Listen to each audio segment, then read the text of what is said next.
आपकी होस्ट फातिमा साजिद और आप देख रहे हैं मस्खरियां म्यूजिक शो। नाज़रीन, मौसीकी को रूह की ग़िज़ा कहा जाता है, तो मौसीकी की रूह रमा पिन्हा है अपने एक क्लासिकल अंदाज में। तो नाज़रीन, आज की इस प्रोग्राम में हमारे साथ मौजूद हैं एक फनकार, एक गुलकार, एक ऐसे गुलकार जो पुराने गानों को जदीद तरीके से पेश करते हैं। तो आइए उनसे जानते हैं कि वो किस तरीके से अपने गानों को जदीद तरीके से पेश करते हैं। हमारे साथ मौजूद है उसामा सलीम। अस्सलाम वालेकुम। वालेकुम अस्सलाम। कैसे हैं आप? ठीक ठाक, अल्लाह का शुक्र। अच्छा उसामा, आप ये बताएं कि आपने अपने काम का आगाज कहाँ से किया, कैसे किया और आपको किन किन मुश्किलात का सामना करना पड़ा? देखिए, मुझे मौसीकी स्टार्ट की हुए तकरीबन 4 साल हो गए और मैंने बल्कि कॉलेज के ज़माने से मौसीकी का यानी कि बाकायदा आगाज़ किया और उसे सीखना भी तब से स्टार्ट किया। ये है कि मैंने उस्ताद इश्तियाक हुसैन जाफरी साहब से तरबियत ली गाने की प्रॉपरली, क्योंकि क्लासिकल मौसीकी का, जैसा आपने बताया, क्लासिकल मौसीकी का बड़ा गहरा ताल्लुक है यानी कि किसी भी किस्म की मौसीकी के साथ। तो सबसे पहले मैंने क्लासिकल मौसीकी को समझना और उसको गाना शुरू किया। तो आपने इसकी कोई टीचिंग ली थी, किसी से सीखा था या खुद से? बिल्कुल बिल्कुल, क्योंकि किसी भी काम को शुरू करने से पहले आपको यानी कि किसी भी उस्ताद की ज़रूरत होती है। तो मैंने उस्ताद इश्तियाक हुसैन जाफरी साहब से यानी कि सीखा, जो कि हम आर्ट्स सेंटर के अंदर जॉब करते हैं म्यूज़िक टीचर की। उसके बाद फिर आपको एक उस्ताद के ऊपर आप नहीं यानी कि रिलाई कर सकते, यानी कि हर फूल की अपनी खुशबू है, तो आपको मुख्तलिफ उस्तादों के साथ यानी कि आप सीखना पड़ता है। तो मैंने उसके बाद उस्ताद परवेज़ फ़िदा खान साहब से सीखा, जो उस्ताद फ़िदा हुसैन साहब के शागिर्द थे। तो इस तरह से मेरा बाकायदा तौर पर आगाज़ हो चुका है मौसीकी का और तो एक अच्छा काम कर रहे हैं। आपकी तालीम कितनी है? बेसिकली पढ़ रहे हैं अभी, एमफिल कर रहा हूँ मैं मीडिया एंड कम्युनिकेशन में, और ये है कि पढ़ाई को भी साथ साथ रखा हुआ है। तो म्यूज़िक इंडस्ट्री के खुद से पढ़ाई है एक, यानी कि म्यूज़िक के खुद से ही यानी कि पूरा सबक है, यूनिवर्सिटी का दर्जा रखता है म्यूज़िक। तो आप शुरू से तालीम भी हासिल कर रहे हैं, तो आपने बीच में मौसीकी भी स्टार्ट कर दी, तो ये कैसा, आप दो अलग अलग चीज़ों को कैसे मैनेज कर लेते हैं? देखिए, जब मैंने म्यूज़िक स्टार्ट किया ना, तो घर वालों ने कहा यार टेढ़े पास से टुट गए हैं, ठीक है, लेकिन वो ज़रूरी नहीं होता। ये है कि आपको पढ़ाई साथ साथ स्टार्ट रखनी चाहिए, तो इससे बहुत सी चीज़ें मैनेज हो जाती हैं, क्योंकि आपको एक काम पर नहीं रिलाई करना चाहिए। तो इसलिए मैं म्यूज़िक के ऊपर ही नहीं सिर्फ डिपेंड किया, बल्कि साथ साथ पढ़ाई को भी यानी कि उसके ऊपर भी फोकस किया। तो इसी तरह से तो आप एमफिल किस चीज़ में कर रहे हैं? मैं मीडिया एंड कम्युनिकेशन में। तो आप आगे क्या करना चाहते हैं, आपका क्या प्लान है आपके? ये कि म्यूज़िक तो देखें अल्लाह की तरफ से अता है, ठीक है ना, ये इंसान के अंदर एक चीज़ है, वो फिट होकर आती है कोई भी आर्टिस्ट के अंदर, ठीक है, और वो उससे यूटिलाइज कर रहा होता है अपनी ज़िंदगी के अंदर, इम्प्लीमेंट कर रहा होता है। तो साथ साथ ये है कि एमफिल के बाद इंशाल्लाह ताला पीएचडी और इंशाल्लाह साथ साथ टीचिंग करने का, क्योंकि वही मैंने बात इससे पहले कही कि आपको एक चीज़ पर नहीं रिलाई करना चाहिए आजकल के दौर में, क्योंकि कोई भी आर्टिस्ट है उसको साथ साथ और दूसरी चीज़ें मल्टीपल जो। तो सामा, सबसे पहले आपने कहाँ पे परफॉर्म किया? बेसिकली सबसे पहले मैंने अलहमरा के अंदर ही परफॉर्म किया, वहाँ से, क्योंकि मैं वहाँ से सीखता रहा और सबसे मदर इंस्टीट्यूशन वो मेरा था और मैंने वहाँ पे स्टार्ट किया। फिर जैसे जैसे वक्त के साथ साथ यानी कि तो आपको बचपन से ही मौसीकी का शौक था या बड़े होकर पढ़ाई के दौरान आपको स्कूल में शौक पैदा हुआ या कॉलेज में शौक पैदा हुआ? बिल्कुल बचपन से नहीं था, क्योंकि मुझे तो पता ही नहीं था कि मैं गा सकता हूँ, क्योंकि कई चीज़ें आपके अंदर अल्लाह की अता होती है, लेकिन आपको बहुत देर के बाद पता लगता है कि यार मेरे में ये टैलेंट है।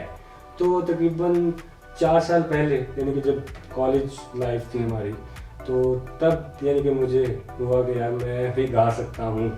तो ये कि मैंने जब स्टार्ट किया म्यूज़िक गाना, तो दूसरे लोगों को सुनाया, क्योंकि अल्लाह की तरफ से जो चीज़ आपके अंदर यानी कि बिल्टन होके आती है ना, तो लोग उसे बिल्कुल अप्रिसिएशन देते हैं। तो मैंने वहाँ से यानी कि स्टार्ट किया और फिर उस्तादों से सीखा म्यूज़िक यानी कि। तो सामा, ये बताएं कि आपको घर से शुरू से स्पोर्ट थी या कोई मुश्किलात का आपको सामना करना पड़ा इस फील्ड में आने के लिए? क्योंकि अक्सर लोग बातें करते हैं, इस फील्ड को अच्छा नहीं समझते हैं, बिल्कुल, तो इसी वजह से बाज़ घराने ऐसे होते हैं जो इजाज़त नहीं देते मौसीकी की तरफ। वो कहते हैं बस पढ़ें कुछ, या तो डॉक्टर बन जाएं या इंजीनियर बन जाएं, लेकिन मौसीकी की तरफ बहुत कम फैमिलीज हैं जो अपने बच्चों को आगे आने देती हैं। तो आपको इस हवाले से कुछ मुश्किलात का सामना करना पड़ा? ये पूछेंगे कौन सी मुश्किल का सामना नहीं करना पड़ा, लेकिन जब मैं म्यूज़िक स्टार्ट किया तब घर वालों की तरफ से आई, क्योंकि उनके लिए नई चीज़ थी ये। जब मैंने म्यूज़िक स्टार्ट किया तो उन्होंने कहा यार किस तरफ जा रहे हो, तो ये है कि आप एक पॉजिटिव रहते हुए किसी भी चीज़ को लेकर चलें। तो जैसे मैंने मुख्तलिफ टीवी चैनल्स पे परफॉर्म करना शुरू किया, और सबसे बड़ा फैक्टर ये कि पढ़ाई को मैंने साथ पढ़ाई को भी कंटिन्यू रखा। तो इस तरह से यानी कि वो फिर घर वाले मान चुके हैं, पूरी तरह अब satisfied हैं बिल्कुल कि अब आप बिल्कुल बिल्कुल ठीक कर रहे इसलिए हैं, मैं अब यहाँ आपको- बैठा हूँ अच्छा। तो परफॉर्म कर रहा हूँ और अच्छी तरीके से यानी कि इसको प्रोफेशनली लेकर चल रहा हूँ इसको मैं। सही है। तो आप बच्चों को आगे सिखाते भी हैं या खुद से बस जी, कुछ स्टूडेंट्स हैं यानी कि जो सीखना चाहते हैं, क्योंकि ये एक ऐसा इल्म है जो कि बांटना चाहिए सीना बसीना, यानी कि बच्चों के अंदर ट्रांसफ़र। ये है कि आजकल हर जगह यानी कि म्यूज़िक सिखाया जा रहा है, किसी भी स्कूल्स के अंदर वैसे भी म्यूज़िक सिखाया जाता है। तो ये है कि म्यूज़िक एक बड़ी अहम चीज़ है यानी कि इंसान को पॉलिश करने के लिए, यानी कि पॉजिटिव वे में अगर वो म्यूज़िक हो तो आप मौसीकी करते हैं या ये गिटार आपने पकड़ा हुआ है, तो ये गिटार भी बजा लेते हैं ये आप? देखिए साउंड आप इसका चेक करिए ताकि आपको यकीन हो जाए कि बजा लेते हैं। और बिल्कुल ये तो ये भी साथ-साथ आपने है। किसी से सीखा या बिल्कुल फिर खुद बिल्कुल ही? मैं सीखा अजहर हुसैन साहब से गिटार की अच्छा। क्लासेस ली, जो जिनके बेटे जो है आमिर अजहर साहब कोक स्टूडियो में प्ले कर रहे हैं। अच्छा, आप पढ़ते भी हैं, आप गिटार भी बजा लेते हैं, मौसीकी भी आपको बिल्कुल। आती है, पुराने गानों को आप नई तरीके से भी पेश करते हैं, तो इसके अलावा भी कुछ कर लेते हैं या बस यही? फिलहाल तो यही है, लेकिन होस्टिंग की तरफ आने का सोच रहा हूँ। अच्छा। यानी कि इंसान के अंदर कुछ भी यानी कि टैलेंट है उसको करना चाहिए, यानी कि इंसान का जो माइंड सेट हो, इंटरेस्ट की बात है। तो सिर्फ मैं समझता हूँ कि जो म्यूजिक है वो ही एक समंदर है, तो उसको ही आप अगर उसको ही फाइंड आउट कर लें तो यही मैं समझता हूँ बहुत बड़ी बात। अच्छा उसामा, आपका फेवरेट सिंगर कौन है? जब मैंने म्यूजिक स्टार्ट किया तब मोहम्मद रफ़ी साहब मेरे इंस्पिरेशन थे, फिर सोनू निगम, उन्होंने भी बहुत गाया मोहम्मद रफ़ी साहब को। फिर उसके बाद वक्त मेहदी हसन खान साहब, उस्ताद मेहदी हसन खान साहब, फिर उस्ताद गुलाम अली खान साहब बहुत बड़ी इंस्पायरेशन है मेरी, जिनसे हारमोनियम यानी कि उनसे रूहानी उस्ताद जिसे कहा जा सकता है। फिर उसके बाद मैडम नूरजहां और मैडम लता जो यूनिवर्सिटीज़ का दर्जा रखती हैं, उनसे मैंने बाकायदा यानी कि सुन कर इंसान सीखता है। तो आज आप हमें क्या सुनाना पसंद करेंगे? आज मैं मैडम की गज़ल है नियत शौक भर ना जाए कहीं, तो मैं वो शामिल हूँ।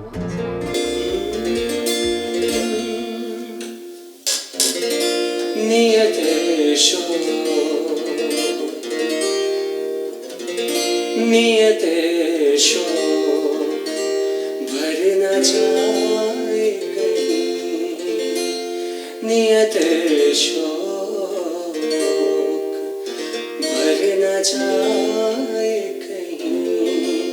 तू बेदिल से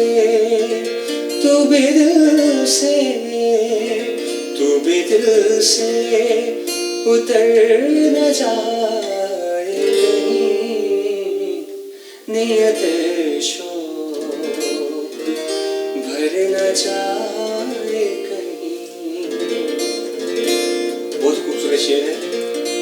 न मिला कर उदास लोगों से, न मिला कर उदास लोगों से, हुस्न तेरा बिखर न जाए कहीं। तू बेदिल से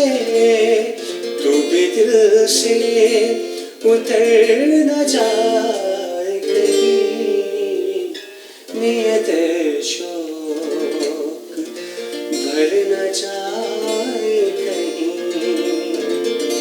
और आरज़ू है कि वो यहाँ आए, आरज़ू है कि वो यहाँ आए, और फिर उम्र भर न जाए कहीं। तू बेदिल से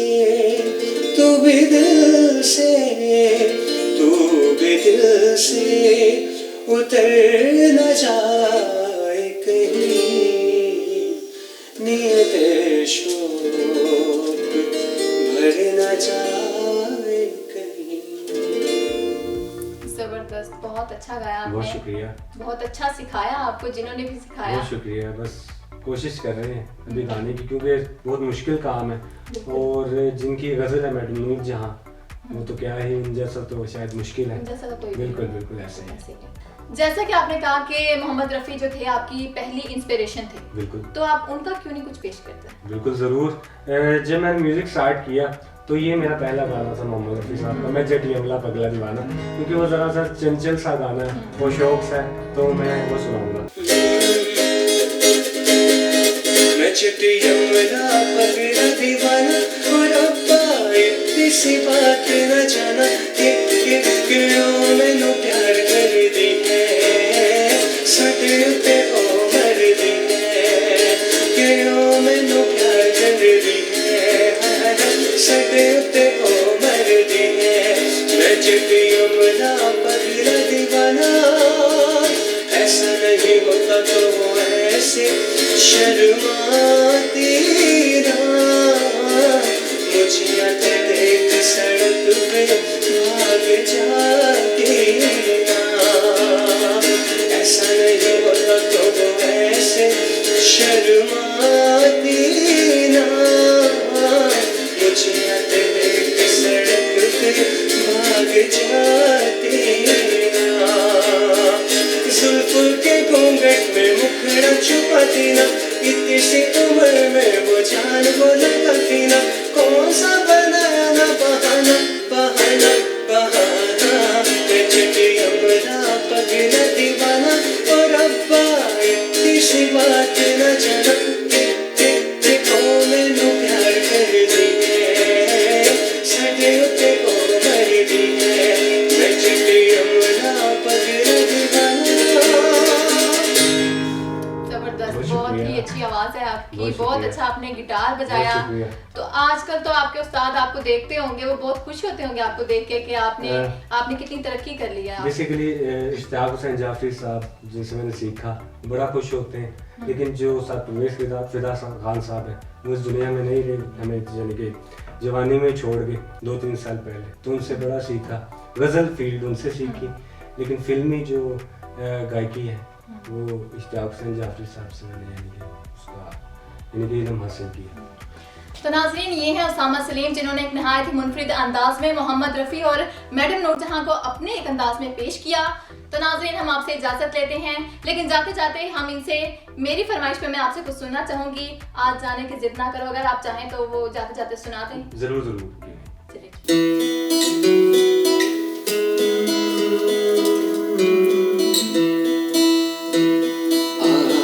आज जाने की जिद ना करो,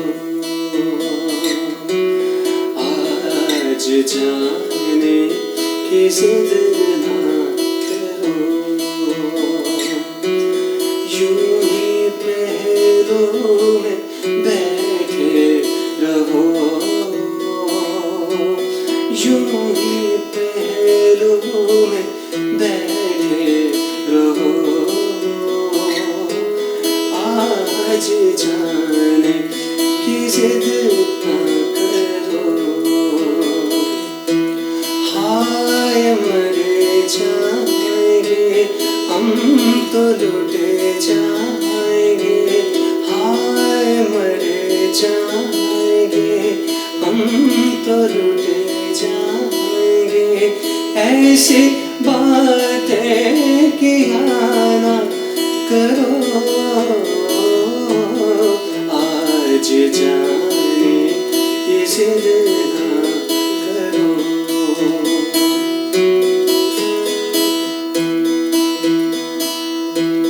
कितना मासूम रंगीन है ये समा, इश्क और हुस्न की आज में आज है, कितना मासूम रंगीन है ये समा, इश्क और हुस्न की आज में राज है, कल की किसको खबर जाने जा,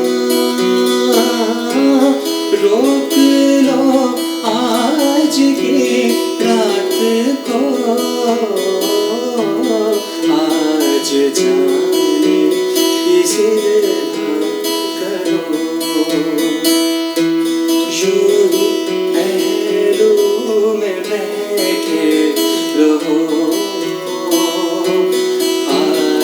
जाने कि जिद